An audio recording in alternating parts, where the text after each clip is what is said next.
Good evening, good evening, good evening. I was just like, let me see who's up. Let me see who is up. I thought it was funny. I posted a snippet of a podcast of a girl talking about how she was an entrepreneur and made $1,000 in 10 months. So I was like, well, let's see who is up and let's talk about the trials and tribulations of being a true entrepreneur. Because I feel sometimes people think, I don't want to work for nobody. I want to work for myself. But it's like, do you really want to work for yourself? So I wanted to kind of maybe give some tips on how do you maybe fight through the hard seasons in your journey of entrepreneurship, because if you are an entrepreneur, you will be going through some hard times. It's just a part of business, right? So working a 9-to-5 is hard. Being an entrepreneur is hard. Being a hybrid is hard. So maybe you can drop in the comments what kind of things that maybe you struggle with or any questions you have about, entrepreneurship. But I'll start off with saying I think you have to be real with yourself, right? Do you really want to be an entrepreneur, or are you just doing it because that's the thing to do? Like right now in this era, being your own boss, being an entrepreneur, that's the thing. But is it what you really want to do? If it is what you really want to do, then nothing should stop you. Nothing. No matter where you are in life, no matter what you're trying to do, life is always going to throw you blows. So you work a 9-to-5, you're going to have your own issues. You're unemployed, you're going to have your own issues. You're an entrepreneur, you're going to have your own issues. Life is just issues, right?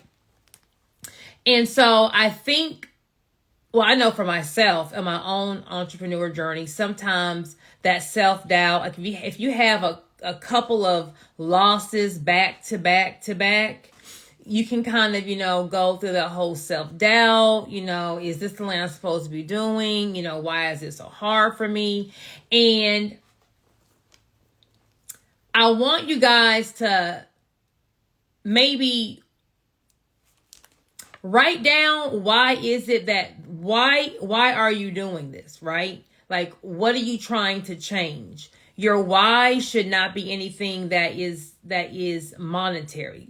It can't be, I want to make more money, getting clients, making mistakes in the business, staying focused, self-doubt. Let me write these things down. Self-doubt. I think one thing you need to do is write down your why. Like, why are you doing this? And when I say, why are you doing this? We can't tie it to anything that's monetary. I want to get a new house. I want to get a bigger car. I want to go shopping. I want to go on a trip. Because life is going to throw you a Mike Tyson blow, right? Life's going to throw you a whammy. The little light Mayweather punches, you can weather the storm. But a good old Mike Tyson, an Evander Holyfield, one of those blows, it's going to be hard to get up from those, right? And so if your why is a purse, a bag, a car, a house, that's not enough motivation to get you off, to get you up off the ground when life throws you one of those blows, right? So you need to tie your why, really think, why do I want to do this? What do I want to change? Who do I want to help? I want to help my kids. Okay, well, be specific. Help your kids what? Help your kids do what? You want to help your kids not have to fill out a resume because you want to have a business that's going to be passed down to them.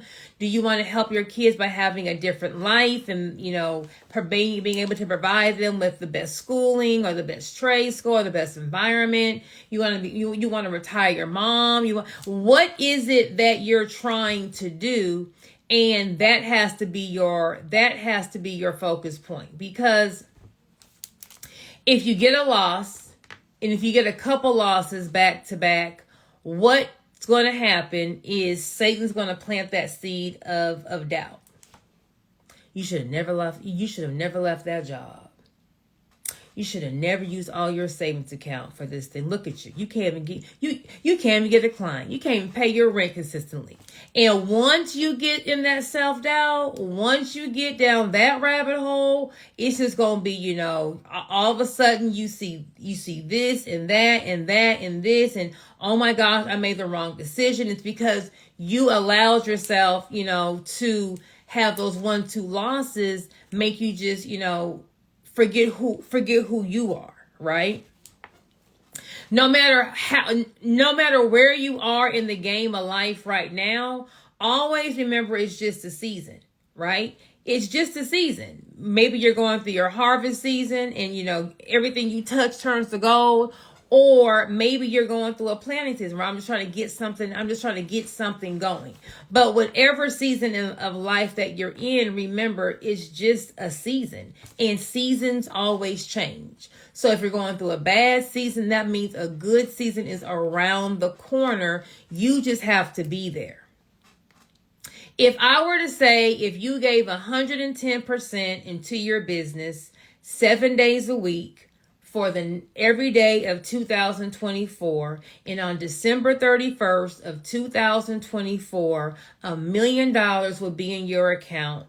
I don't care if the boogeyman came to your house. 9 out of 10 people on this live will say nothing will stop me, because I know if I persevere through 2024, on December 31st, I'm going to have $1 million in my account. If it was a guarantee that you showed up 110% for the rest of 2024, there will be a guaranteed $1 million in your bank account. Drop a number 1 if you wouldn't let nothing stop you from showing up every day and giving 110% to your business consistently.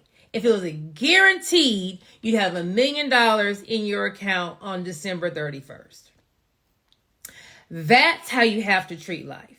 It's guaranteed. Well, how is it guaranteed? How you gonna say it's guaranteed? You don't know this. You don't know that. I can tell you one thing. If you quit, you'll never get it. If you stop, you won't get it. If you give up, you won't get it. If you throw in the towel, you won't get it. But on the flip side, I'll tell you one thing. If every time life knocks you down, you got back up.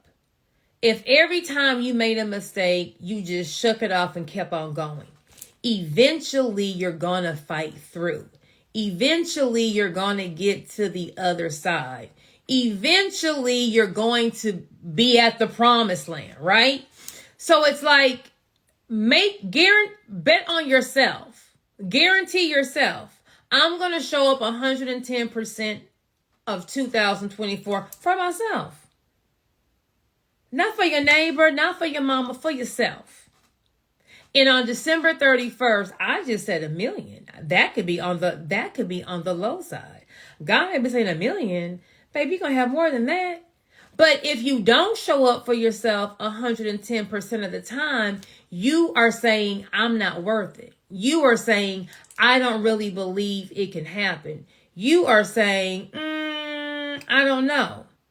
And if you give up, if you say, I don't know, what is the alternative?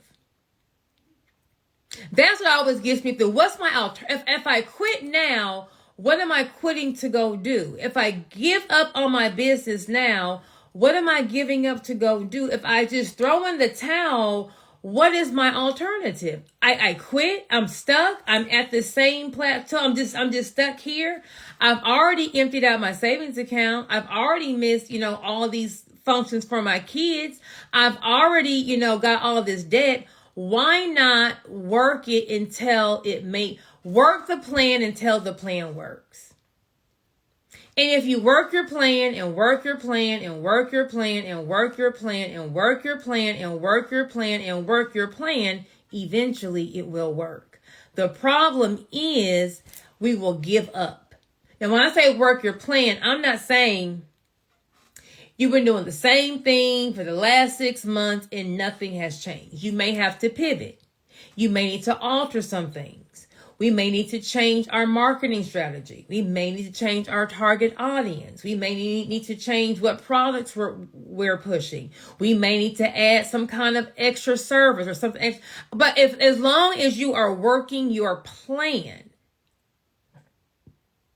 as long as you are working your plan consistently, good days, bad days, horrible days, I'm still showing up for myself. When you get to the end of 2024, it should be a difference. So instead of, whenever you make a mistake and life doesn't go your way, we start doubting ourselves, bet on yourself and say, you know what, if I show up 110% and give it all for the rest of 2024, trademark, what's going to be in my bank account at the end of the year? Okay, the significance of a trademark, the significance of a trademark is for you to own your name. So when you file or you form your LLC in your state will reserve your name. So if my name for my business is Joy's Lashes and I file an LLC in Texas, then I own the name of Joy's Lashes in Texas. No one else can start a business called Joy's Lashes in Texas. But if I'm in Louisiana, if someone else is in Louisiana, they can form Joy's Lashes. A trademark is going to say no one in the US of A can use my name in whatever category I'm in. So when you file a trademark, it reserves your name, but there's something called classes, right? There's different classes there's different classes that you will file your trademark in, meaning like different divisions. Do I want to have it for clothing? Do I want to have it for courses? Do I want to have it for food? What do I want? What industry or industries do I want no one else to use my name? Because someone can have your name in an industry that's not the same. For example, they have Dove soap and they have Dove chocolate, right? It's the same name, Dove, but one's in the food industry, one's in the beauty industry, okay? So the significance of a trademark is to reserve the name in the US of A. An LLC will reserve your name in your state. So you can, if you have the trademark for your name and then you find out that someone else is doing business in your name, you can then send them a cease and desist letter saying, hey, you're infringing on my trademark. You have to stop doing business in my business name. If they don't, you could then sue them and get whatever profits that they have by profiting off of, doing business in your name. So to answer your question, that is the significance of a trademark. Let me see what other questions I had late tonight. Look at y'all up on a Friday. Come on.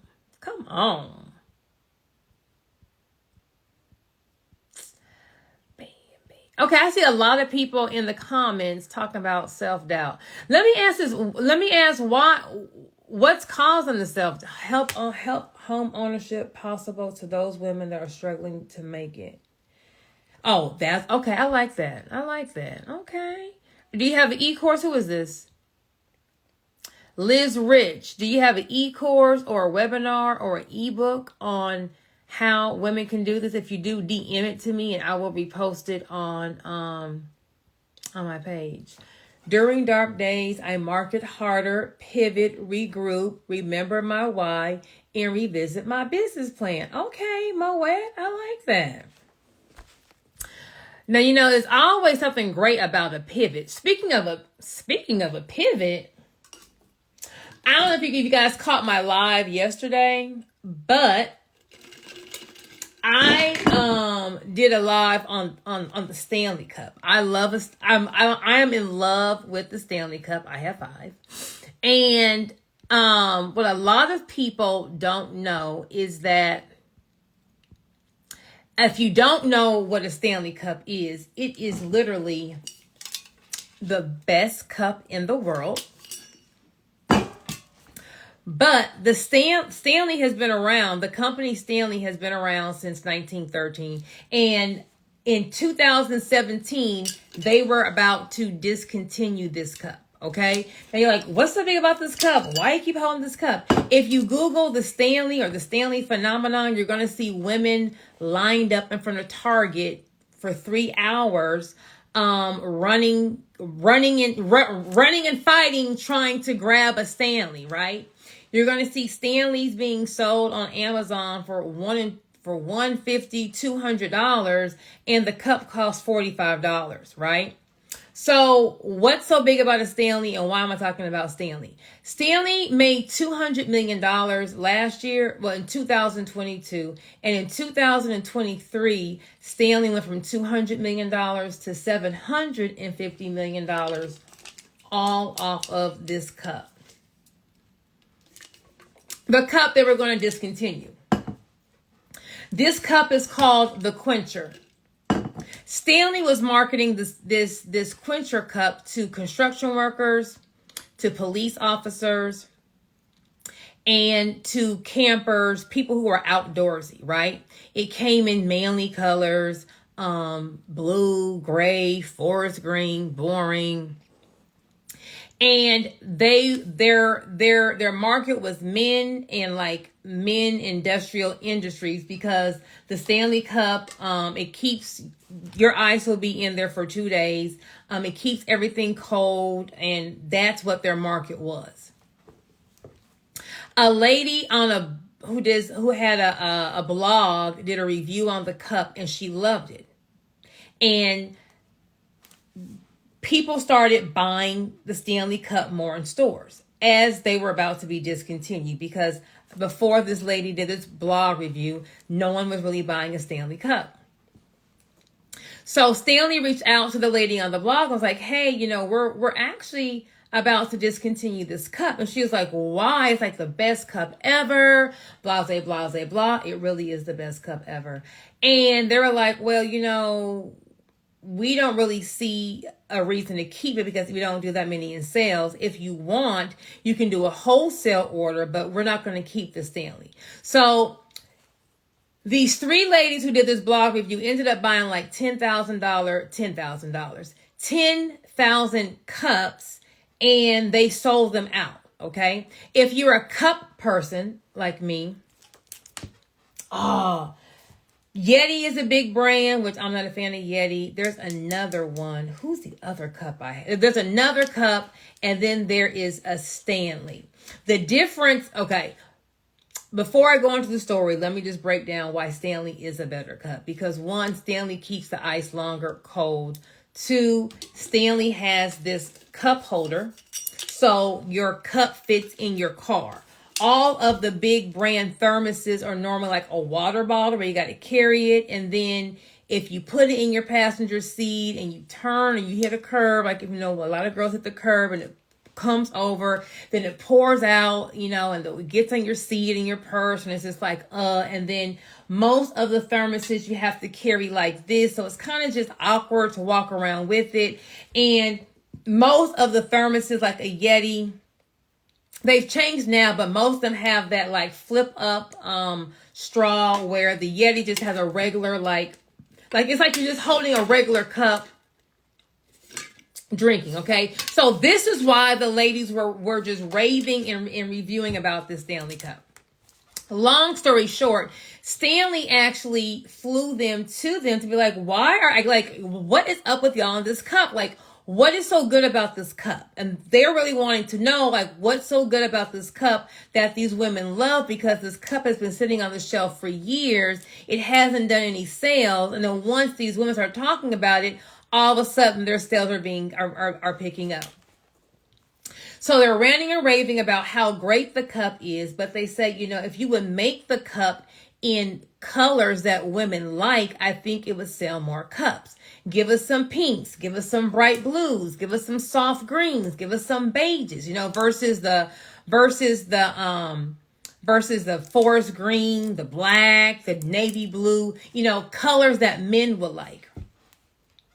So what Stanley did is they listened to these three women who don't have a marketing degree, who know nothing about, how to sell anything. They just literally liked the product, and Stanley listened to them. And now Stanley started making the cups in bright oranges, in pinks, different shades of pinks, blues, different shades of blue, green, all these cool colors that women like. Stanley started marketing to women. They totally changed their niche. They totally changed from police officers, construction workers, campers to women, soccer moms, corporate moms, single, just regular women. And it hit. Now, this little cup is $45. But here's the thing. I think I paid $80 for this. This is called the Poodle, because the colors sell out. I don't want a gray Stanley. I don't want a black. I don't want a basic color. I want one of the tropical colors. I'm a fun, loud person, so I want a fun color. So I have pink. I have a soft green. I have a two-tone green. I want a fun color. There are Stanleys going for $100 and $200 because you can't get them in the store. Saying all that to say, on a product that they were about to discontinue, that they were selling to men and police officers and construction workers, they're about to throw this bad boy out of their inventory. Company been around since 1913. Stanley ain't new. It's been around. No one's heard of it because no one's been buying Stanleys like they are now. What Stanley did was they pivoted. Well, we have the product. Maybe we're selling the product to the wrong person. We have the product. What if we changed how the product looked? Maybe we can get a different audience. And by just changing, not the functionality of the product was great. We're going to just add some colors, market it to women, and what will happen? And they went from $200 million in 2022 to $750 million in 2023. I said that story to say this. With the declining sales of the Quencher, that's the name of this cup, and Stanley about to discontinue the cup, what if Stanley had thrown in the towel? What if Stanley had just discontinued the cup and moved on? Stanley wouldn't have made $750 million in 2023. Maybe we have hit a stump in our business. Maybe we are stagnant. I can get to $100,000, but I can't get to $200,000. I can get to $10,000, but I can't get to $50,000. Or I just can't get this thing going. What if all you had to do was keep your business, but just pivot? Just change something small. Maybe it's changing the color. Maybe it's changing who we're marketing it to. Maybe it's changing, adding an ancillary product. Maybe it's changing who we're adding a different demographic. Maybe it's just changing the packaging that is coming in. Maybe it's just changing how we're marketing it. So maybe maybe I need to speak more about the ingredients in it and what it does, or the durability of the product, or the affordability of the product. What if all you had to do to change to double your income was just pivot a little bit and make a small change? In business, going from $200 to $750 million doesn't always mean I got to get $1 billion line of credit. I need $1 million to get a marketing plan and this and that.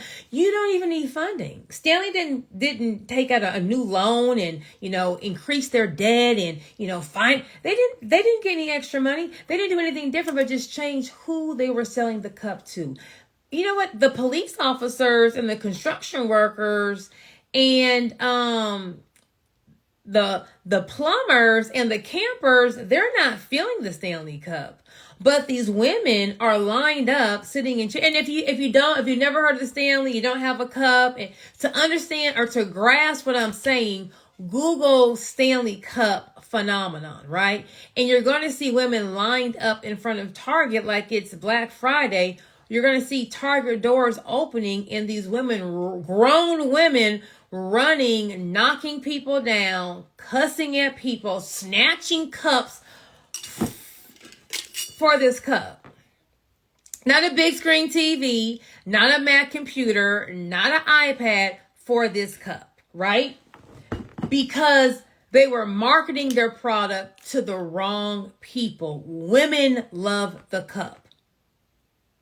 So if you feel like I'm stuck, if you feel like I just can't get my business going, you may have all the pieces right in front of you. You are just assembling them wrong.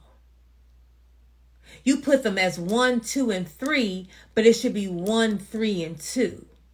And once you get it to 1, 3, and 2, your sales are going to double.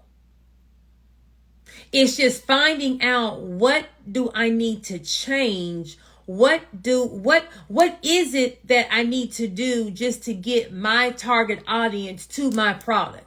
I have a great product. I have a great service. What it is great quality. It works. It solves every problem it's supposed to solve. How do I get the person who this is for? If Stanley had not listened to these random women who are just doing a blog, no marketing company, no agency, just 3 people who really like the product.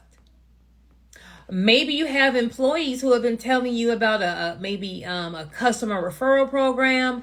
Maybe you have some employees that may be kind of giving you some constructive criticism, and you're like, you're an employee, and I want to talk to you. I'm the boss. Sometimes a person who's on the outside, who may not have any money invested, who may just be like, hey, I have some constructive criticism, or I have some tips, however you want to call it.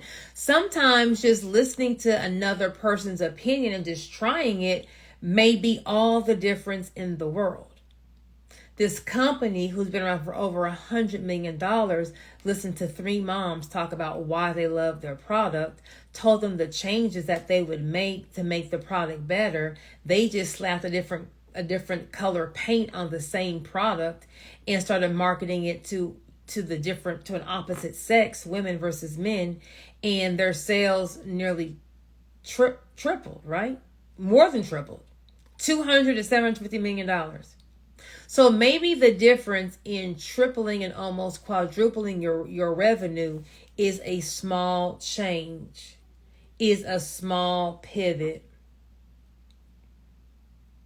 But if you quit, if you throw in the towel, if you say, I just can't get past $50,000 a year, I just can't get past $100,000 a year, I just can't get past $1,000 a month, I just can't get my business going, it's not going to work, and just throw in the towel, you're going to never get to that other side.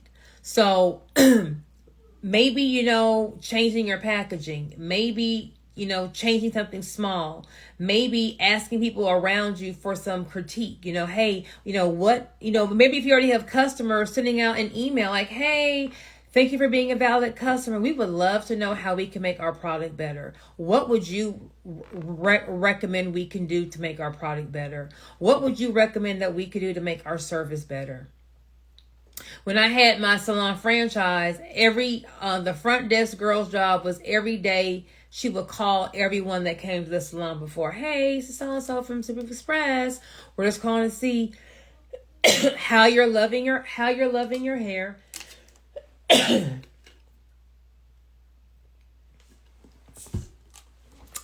loving your hair and how we could have made your service better. I'm opening the door for you to feel okay to give me some negative feedback or some constructive criticism.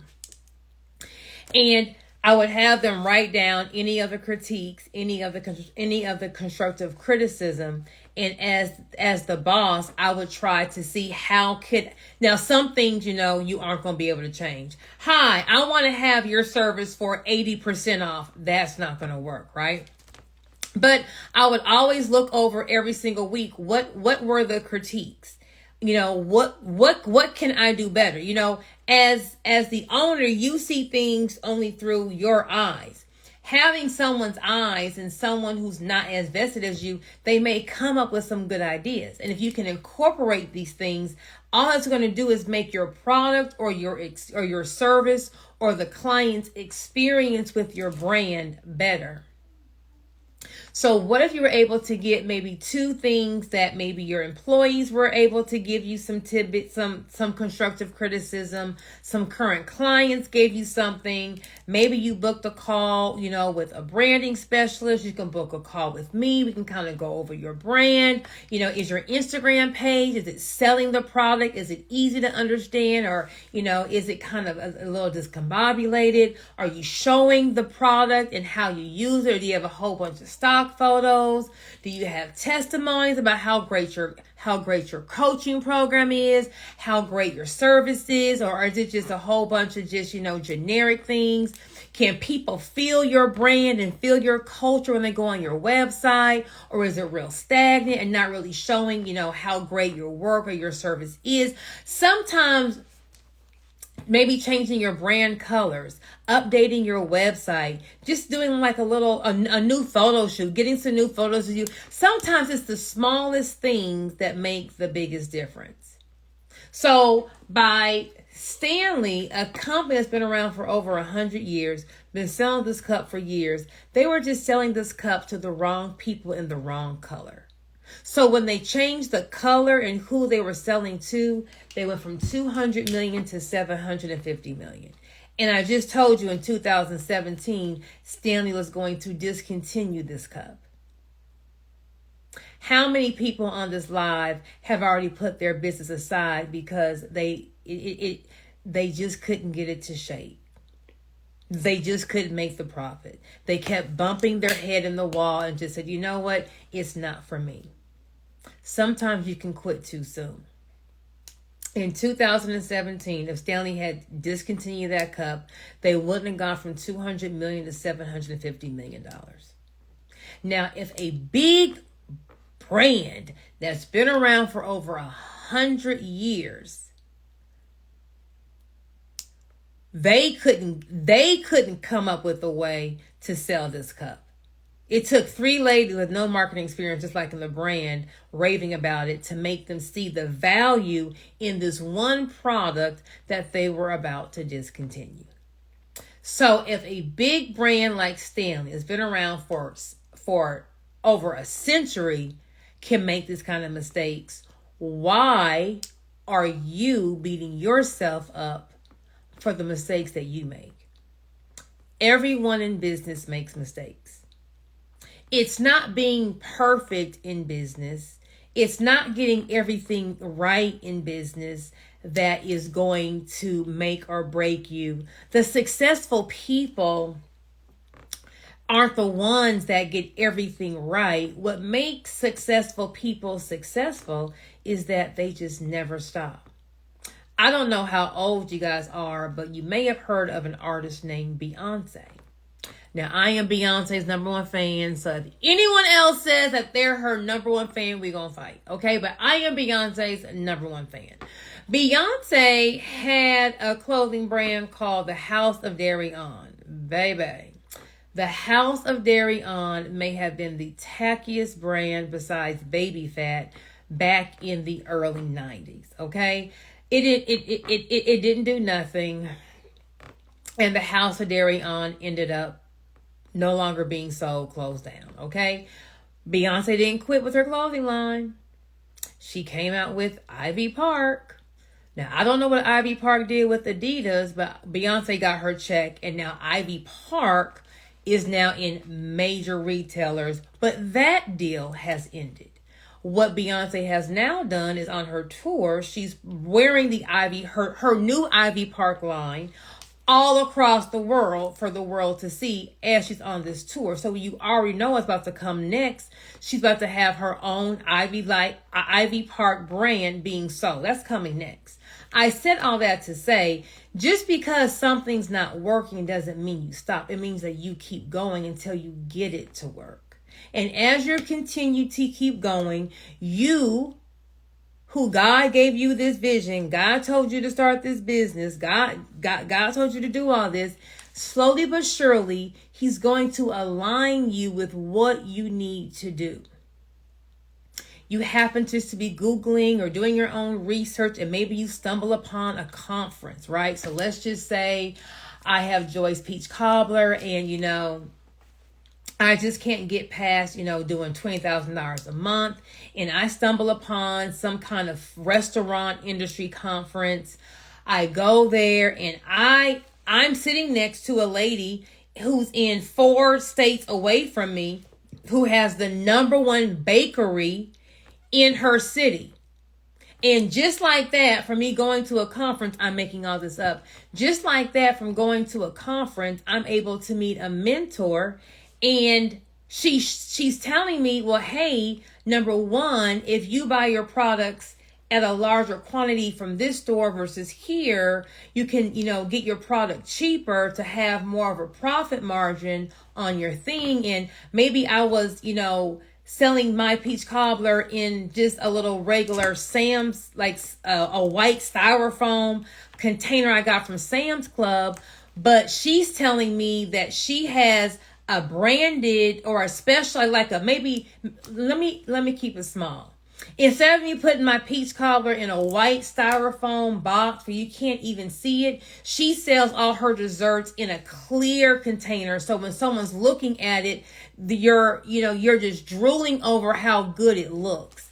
And then she told me about how I could get my desserts on DoorDash and Uber Eats, and how to maybe revamp my website. She connected me, or she told me some tips and tricks on how to actually video the food or my desserts when I'm posting my things on Instagram, so that people aren't just getting a picture of the peach cobbler. Maybe I'm showing the process. I'm showing, in the kitchen, they are mixing up the peaches and the brown sugar and then pouring it into the crust. And then I'm going to do a video when they cut in and put it on the plate. And then the peaches and the brown sugar and the sauce is just, kind of falling off that crust. And I'm going to take my fork and I'm going to cut into the peach cobbler, and the crust is just so flaky. And just by me sitting next to this girl at a conference, I learned if I change my packaging, I buy my product at a different place so I can get it at a cheaper price. And I learned how to actually video how I made it and how it looks, so that the customer feels like they're in the kitchen and they're about to bite the product. And just like that, with just those 4 tips, by going to the conference, my brand goes from $20,000 to $100,000, and I changed nothing. I didn't move my location. I did not change my recipe, but I was able just to learn a couple of tricks. How many people have on this live have quit their business or have put their business on the side because you just kept hitting the wall? So instead of trying to plow through the wall, you just turned the car off and said, screw it, I'm just not going to get through this wall. If you keep going, God is going to align you with where you need to be. And when you finally meet where you're supposed to be and you do the fine tuning, everything comes into play. Just like the Stanley Company went from $200 to $750 million by not discontinuing this cup. All they did was stop marketing it to construction workers and police officers and camping people. And they changed the color to fun colors that women like and said, hey, moms, here's a cup for you. The moms wanted the cups. The construction workers didn't want the cup. So I'm challenging everyone on this live. If you've put your business down, just pick it back up. You ain't got to do anything. Just pick it back up. Just say, hey, business, I was kidding. Hey, I'm back. It was just a little break. It's okay to rest. It's okay to pause. We just don't want to quit, right? So after you can muster up enough strength to pick it up, because picking up that business, it may open up some wounds. You may have been scarred. We may have some losses. It may have some negativity. Picking up that business may bring back some trauma. I understand, right? Well, we're going to just pick her back up. And as we're picking our business back up, Or if you're still in your business, if you're still in it, now we're going to just love on it just a little bit more. We're going to just love on it. And instead of us doing the same thing that we've been doing, why don't we try to map out 3 things that we can do differently about our business, right? Can we update or change our website? Do we maybe need to do a new photo shoot?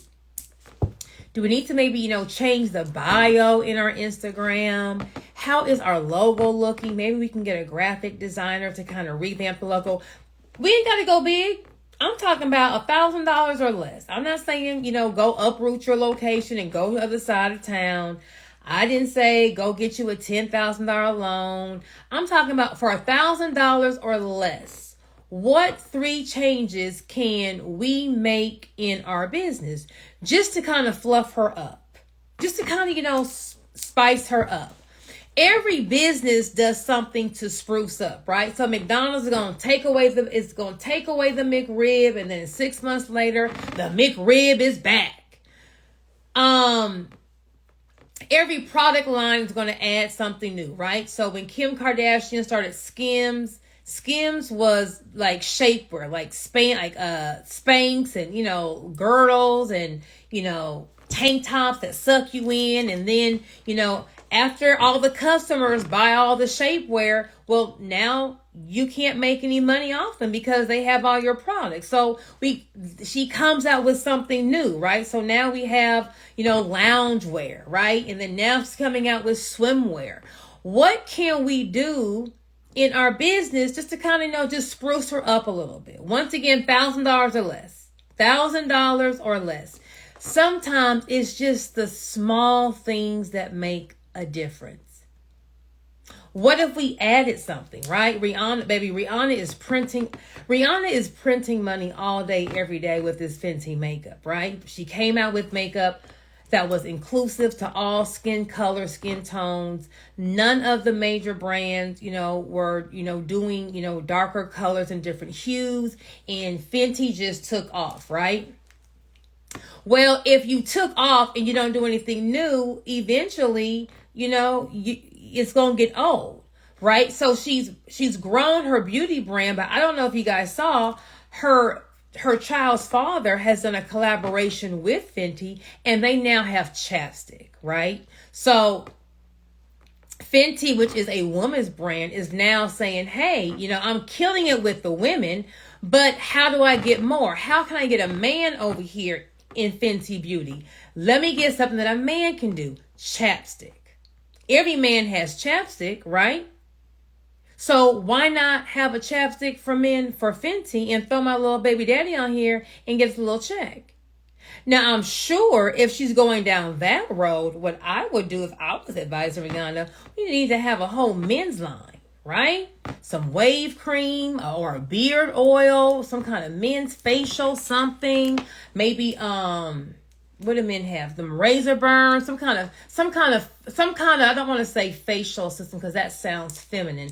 Some kind of men's grooming line, right? So we can get this male money. She had her whole Fenty workout clothes. Now she has clothes for men. Skims is women underwear and loungewear. Now she has underwear for men, right?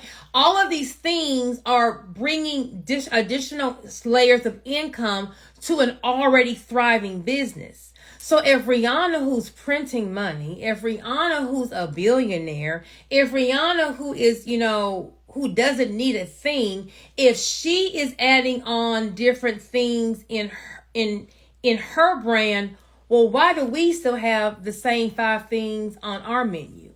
Why do we still have, the same furlough hats in our inventory? If you're a coach, why are you offering the same 3 programs? Like, what are we doing to kind of add an additional stream or spice up what we're doing?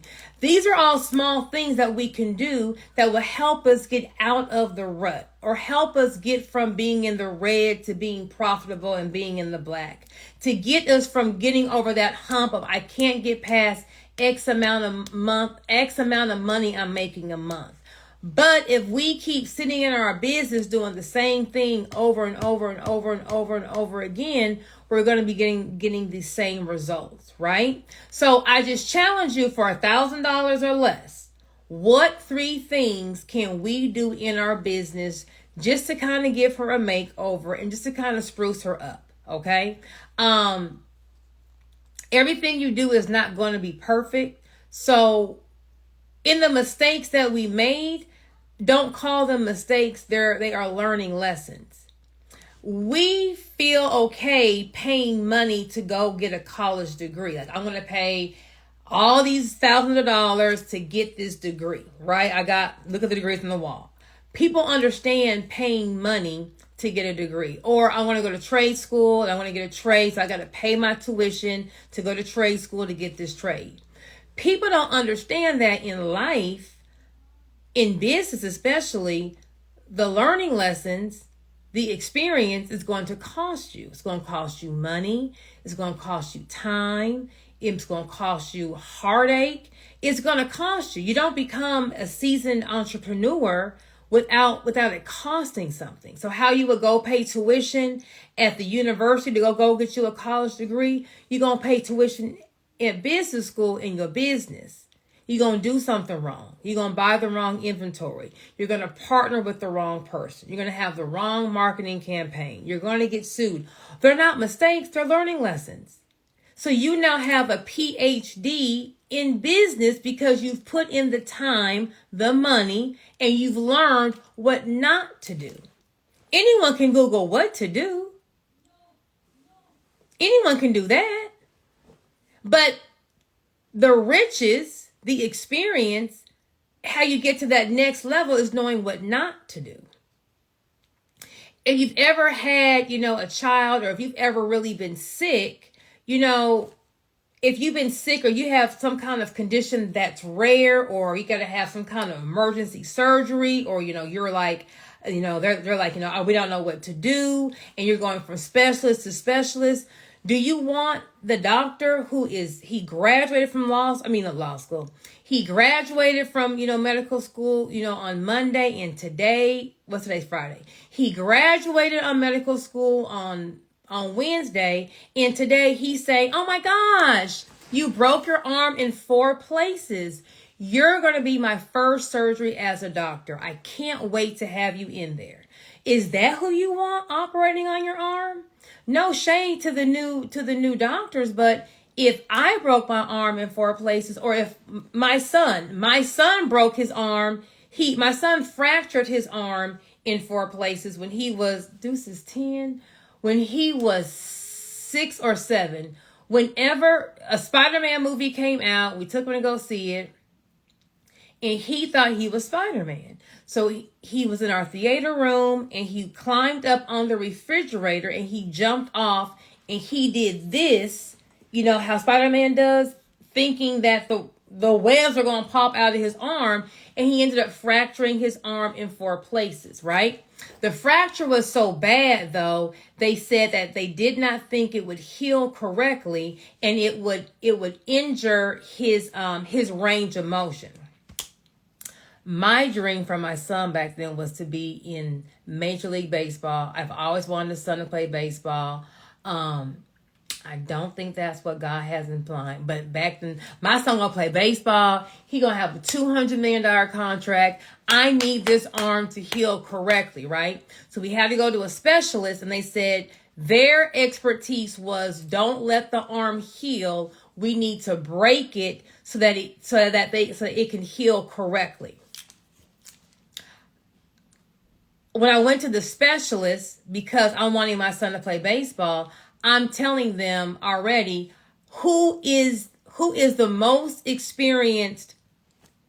I can't even think of the type of doctor. The doctor that deals with, I forget the name, but as a mom, who is the most experienced doctor in this field? That's who I wanted. Why? This doctor has made mistakes. He's advised families on things that he thought he was right on, and he ended up being wrong. He's seen the good, thank you, in orthopedic. He's seen the good, the bad, and the ugly. He's been around. The specialist I saw he did all the orthopedic work for Who's the baseball team? Not the Rangers.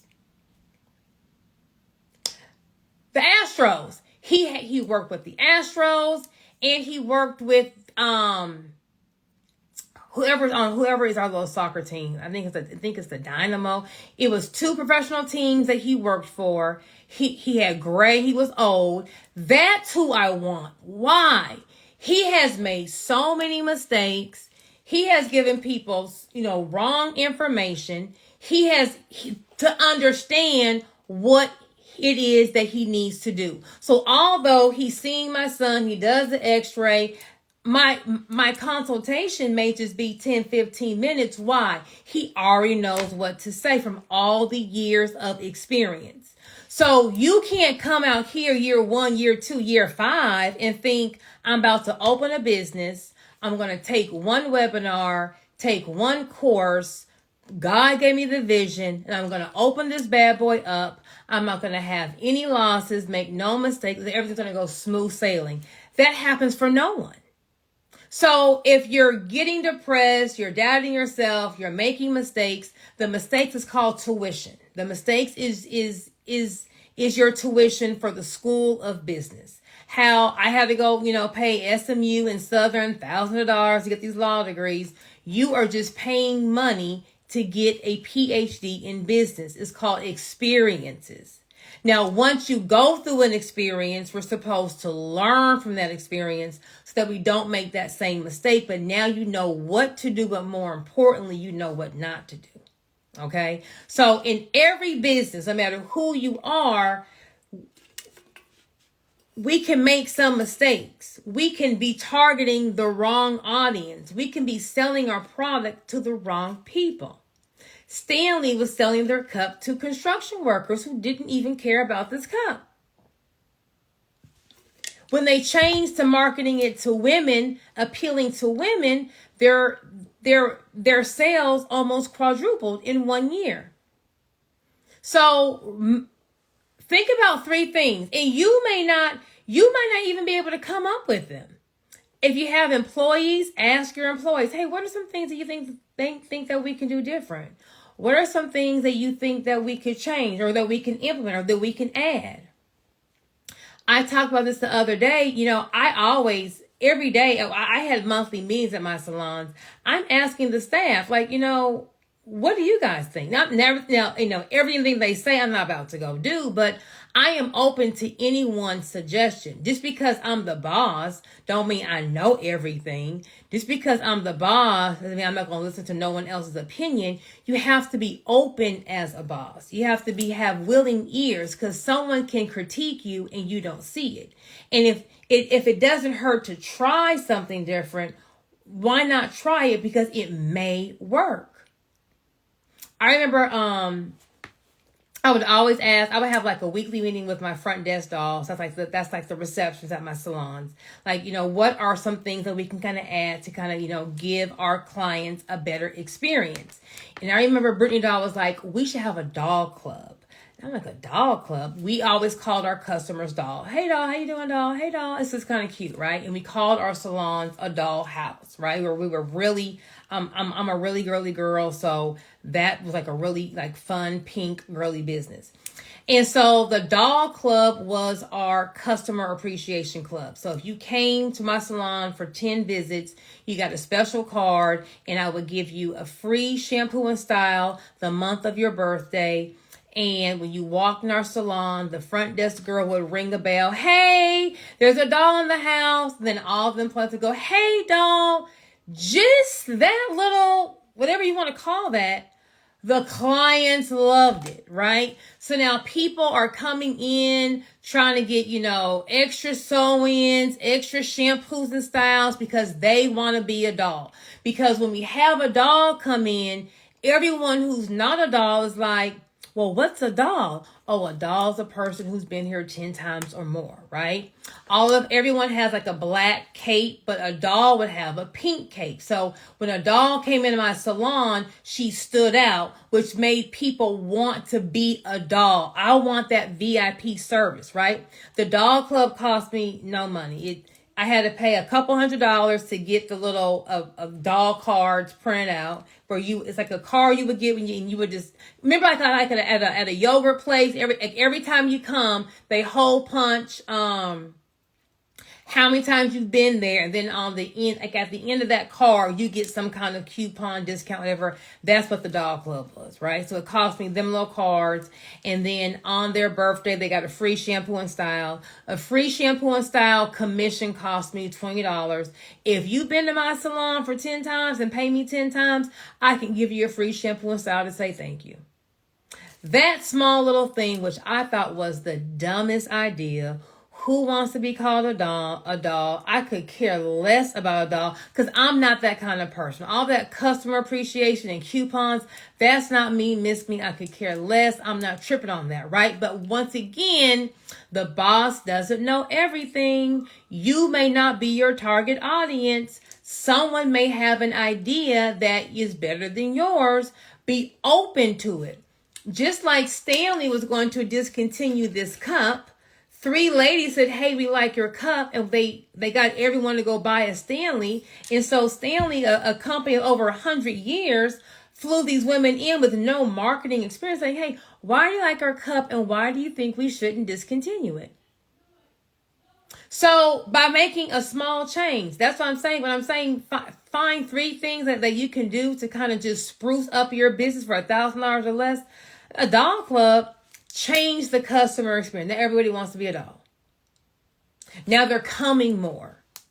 Now they're telling their friends, girl, you got to come here on your 10th visit. They call you a doll. Some people loved it. When we say, hey, there's a doll, they would come to a whole, there's a doll in the doll is here. They were eating it up. And I said, Brittany, that's probably the dumbest idea I have ever heard. But you know what? We can try it. Right? If y'all think it's going to be cute, we can try, and it was a hit. What are some small things that we can do to either tweak our business or what we can do to kind of make our customer experience a little better? Okay. Well, I need to go to bed, so I will save this live. If you're just tuning in, I was talking about, if you're feeling, how to get over that entrepreneurial hole when you feel like throwing in the towel. When you start doubting yourself, you may have had a couple of losses back to back and you feel like you don't know what you're doing or it's not working how it needs to work. How do we kind of push through as an entrepreneur? And then I broke down how Stanley was going to discontinue a cup that wasn't doing any sales. And when they just changed who they were marketing it to, it had them quadruple their profits. Okay. So if God gave you the vision, if God told you to do this, he wants you to do it. Sometimes the smallest change in your business will take your business to that next level. Everyone have an awesome Friday night. And of course, I will see you at the bank.